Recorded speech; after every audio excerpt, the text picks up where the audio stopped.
O passo 4 seria a implantação do processo de qualidade, onde efetivamente você vai implantar tanto o manual de boas práticas, quanto os POPs, os informativos para as áreas de manipulação e distribuição.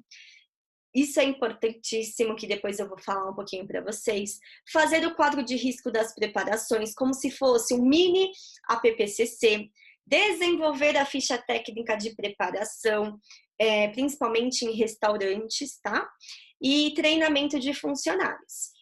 Esses itens do passo 4, eu julgo os principais para que você implante no sentido de ferramentas de qualidade na sua unidade, tá? Então, seriam os requisitos mínimos para você poder implantar.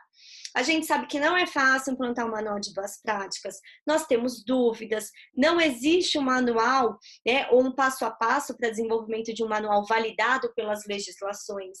Então, nem os nossos conselhos de classe, eles nos norteiam com um material técnico, então tem sugestões para que você elabore, né? Não tem nada padronizado.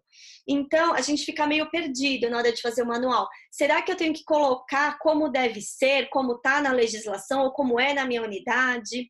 Então, isso ainda gera muita dúvida. Procedimentos operacionais padronizados. A gente tem uma legislação que nos norteia, que é a RDC 275, tá? Então, ela diz quais são os procedimentos operacionais padronizados mínimos que uma unidade de alimentação deve ter. Aqui no município de São Paulo, nós também podemos utilizar os POPs da 2619, que é a nossa portaria municipal, que ele determina os procedimentos operacionais padronizados por segmento de estabelecimento de alimentos. Então, se é um comércio varejista, se é uma indústria, se é um restaurante institucional. Então, ele define quais são os POPs mínimos dependendo do seu segmento da área de alimentos, tá? Além disso, informativos para as áreas de manipulação, distribuição e transporte. Então, sempre que você puder deixar a unidade mais informada possível sobre um processo, muito melhor. Então, quando você recebe a visita de uma autoridade fiscal e eles veem que você tem um fluxograma grudado na parede dizendo como que deve ser o processo, ou você tem placas de identificação para risco do trabalho, ou então você tem um POP dizendo o que deve ser feito naquela determinada área. Isso é muito bem visto pela autoridade fiscal e também para a sua própria equipe. Você está informando o que deve ser feito. Então, isso é extremamente essencial, essas plaquinhas de informação, caso vocês possam identificar nas áreas da sua unidade, tá? Ficha técnica padronizada, também, gente, é essencial. Porque lembra que lá no quadro anterior, nós dissemos que o nosso gestor, ele precisa entregar qualidade com custo também menor? Quando você trabalha ficha técnica de preparo, quando você consegue implantar na unidade, você está diminuindo o custo, padronizando receita, diminuindo reclamação do cliente, porque a gente sabe que no nosso segmento a gente tem muito absenteísmo, muita rotatividade de equipe.